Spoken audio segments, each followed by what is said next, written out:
they've got new students that come in, they don't know about proper network security. They've got their systems open, they're running their P2P software and stuff, and their system's just rife for attack. So I can launch my attacks from them, and it looks like it's coming from the university. So that's the problem with the university. It's not that everybody is evil and they're attacking from it. It's just that it's a very open environment, so therefore it's a rich target for the attackers to blend into that environment. Yes? Two questions. First of all, India, do they have any live, active community? After all, they're quite a big country. And I seem to, every time I hear about hacking, I hear Russian, I hear Chinese. Don't hear anything about India. What's the culture over there? Do you know? Oh yes, actually, Aditya Sood is from India, and he's going to be speaking at ExcaliburCon in November on hacking and web application exploitation. It's like yes, they have a good environment. I can't mention all the countries that are involved in cyber warfare. I try to get the ones that everybody wants to hear about and stuff. Like the highlights, the big stars. But honestly, Estonia's got a cyber warfare program. The U.S. has got Canada. Who wants to attack Canada? Okay, but I guarantee you they got a cyber warfare program. But I mean, everybody's doing this. It's like every country and stuff is developing that and getting ready for it. Okay, second question. As you describe it, it's sort of it becomes cyber warfare. Eventually, it's a global problem. It takes away the boundaries of countries.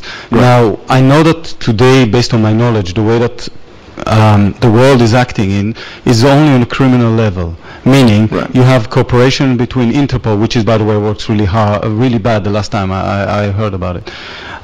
But do you know if there's any UN initiatives to try to handle this in a more international way? Because this is eventually, as we said, it's a global problem. Yeah, it is a difficult problem, and one of the key things is back to the anonymity. When a guy in his basement can have control over 10,000 bots or 100,000, he's a general. He's got access to his army. He's he's one of the big boys now.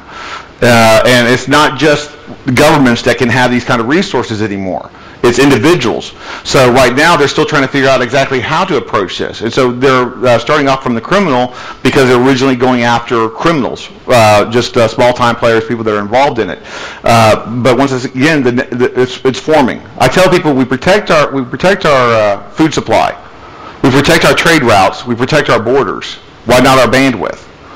When so much of our economy, so much of our nations and stuff are now built on the internet and stuff, it's just a natural extension. It's not something that is outside the box thinking. It's just a natural progression of what we're doing. But we're just now in the form of it. Just when they started having to understand how to do, intercontinental wars, it's like it took development and figuring out exactly where we're going to get involved in it, where these attacks are going to take place. When do we say, okay, we're going to assist with this help? Georgia was a good example of assistance from other countries and stuff, trying to help with that. But still, there's more involvement that has to be done. There still has to be. It's not legislation. It's not going to be legislation. It's going to be awareness. It's going to be actual getting the people that are actually doing the technology and using the technology, defensive and offensive, to start communicating.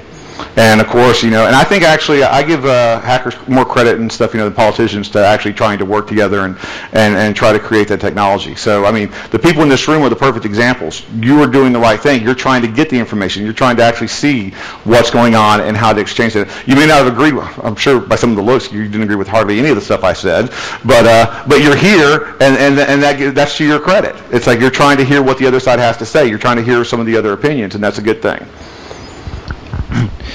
Small question, perhaps. Yeah. Okay. Yeah. You mentioned we should start protecting ourselves better. Seems to me like a mission impossible, because I've been hearing about, let's say, for instance, IPv6 for years, almost more than 20 years, which should allow to have a better tracing, etc. I've been hearing about, indeed, perhaps people starting to create a kind of better protected, more closed Internet 2 or Internet whatever X. The point is, apparently people are not doing this, or apparently people are saying, well, if we do our part, the other parties are not doing their part, so what the heck, etc. So to an extent, yes, I can understand when you say you should check away your Windows 98 if you're still running your electric power net on it, fine. But it seems to me that most people are something like teenagers. That is, they have a behavior with regard to security that's completely irresponsible, they're completely and absolutely invulnerable, and it's always the responsibility of somebody else. So if you say start protecting yourself better, I would say, well, good luck to you. Well, first of all, with IPv6, it's like, yeah, it's been around for a while, but I'm hoping it's just like fashion and stuff. It just takes a while for it to, come in style. So hopefully that will be progressing. On the second part of it, though, in all seriousness, and I've said this many times, individual security. That's what starts. That's where security. This is where international conflict starts at home. If you can run antivirus on your machine, if your parents run antivirus on their machine, if you get your cousins and your nephews and your nieces to run antivirus and personal firewalls and patch their systems, that stops the spread. That starts the protection. Because remember, I'm not launching my attack from the country that I'm coming from. It's usually from within the country. We have to start letting the users know. We have to start security awareness. Once again, this is not a layer 5 problem all the time. Sometimes it's going to go to layer 7 and layer 8, and layer 8 is the human layer, where we start educating the populace. It's like, patch your machines. People keep wanting to believe that they're not part of it. They want to believe that this doesn't have anything to do with them. And I tell people, if you're connected on the internet, you're a part of it. You're in the battle. Protect your machines. Patch your machines. Run firewall. Run antivirus. I don't care which one. I don't care what kind of firewall. It's like, put something out there. Well, besides, don't use the Windows firewall. But I mean, just get a personal firewall out there. Get a hardware firewall out there and start protecting your connections. Because when you start protecting your connections, you help start protecting everybody else on the internet. And that's what we have to start. It's a universal thing. Are we going to ever come to utopia? No. It's like, I don't ever think I'm going to get my, rainbow-flavored ice cream served by my unicorn.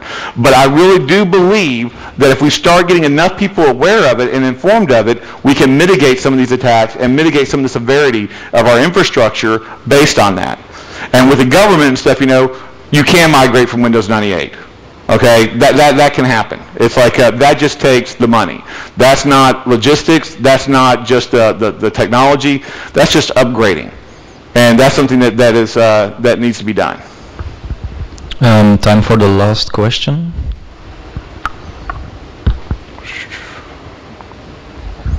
Like I said, I'll be here all day. So if you want to discuss offline and you have other questions, that's fine.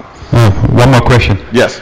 You talk about personal firewall and so on, but we're moving from the internet now to the Internet of Things, where you have internet in your fridge, and I don't know what they're talking about, internet in your car, which will talk to the car behind you for whatever. So, I don't know.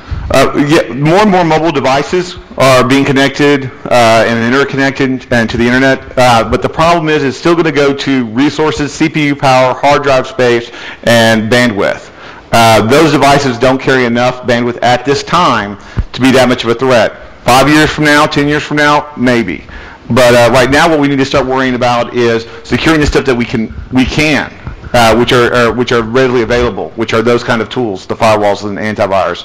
Then we're going to have to start worrying about, our phones, attacking our systems and coming after us. But for right now, we just need to get our desktops and our laptops protected, and then go from worrying about these other devices, because that is a threat. There is just like there's the Bluetooth whispering, where you can actually pick up conversations in other cars as they go by. Those kind of tools are out there already. They do exist, and they're being targeted. So are mobile devices. Those are actual valid attack points. But in the cyber warfare realm, and where it's like where everybody's trying to actually, nation states, they're not after the phone just yet. They're still working on the machines and developing the attack platforms there. Thank you very much. Okay, thank you.